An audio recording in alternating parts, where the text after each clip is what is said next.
Gizmo. You guys can see if you're looking at Gizmo here, he's got a really bumpy texture to his skin, and that helps octopuses to camouflage also. So they can change the coloration of their skin using those chromatophore cells in their skin, or they can change the texture of their skin by kind of crumpling it up and making it really bumpy and spiky, or smoothing it out to look like sand or the bottom of the ocean if they want to look really smooth. So right now Gizmo's got kind of that mountainous, bumpy look to his skin.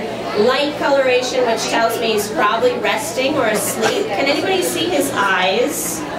Do his eyes look like they're open or closed? Closed. I can just sort of see one of them on that side, and it does look sort of closed. So Eric, can we go and give him a little squeeze of food and see if we want to wake him up a little bit, give him a little taste of what's to come, and watch to see if we see any change in color. They're seeing a little bit of movement right now. You can see the suction cups are the first thing that he's moved. He basically moved those arms right up to the surface, touching the surface of the water with the suction cups to get a taste of what's out there. A little bit of color change, and the eyes are starting to wake up. You see his eyes opening? Excellent. Alright, so we've got a fish fillet for Gizmo, and we also have a piece of squid. What are you going to feed him first? We're going to give him the squid first. Okay, we'll give him the squid first, which I think is an excellent decision because Gizmo's been a little picky with eating his squid lately, so we got to give it to him first. Kind of like some of you might not like to eat all of your broccoli all the time. Alright, so I have a few things here I wanted to show you guys, and we'll pass them around so everybody gets a chance to see them. But basically, an octopus starts its life the size of a grain of rice, very, very tiny. And this little blue container here, if you want to look at it, is eggs from an octopus. This is what octopus eggs look like. Does anybody want to pass that? Alright, Gizmo's doing quite a show for us right now, so that's awesome. Right now, Gizmo's exposed his beak and his mouth completely up to the top there, where Eric is at. Basically just saying, alright, I'll take the food.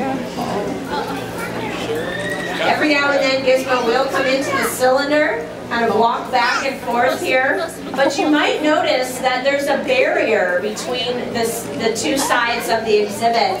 And that's because these octopuses are still young and they're not of reproductive age.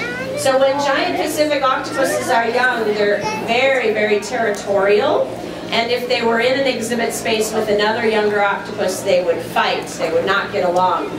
Once they reach about 3.5 years of age, they become reproductively active, and that's when they become more social, and they actually will go around looking for other octopuses, and we could have them in the exhibit at that time together without the barrier.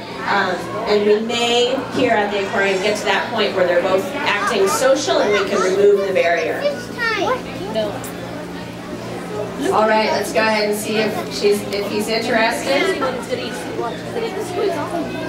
So this is a piece of fish fillet for him next.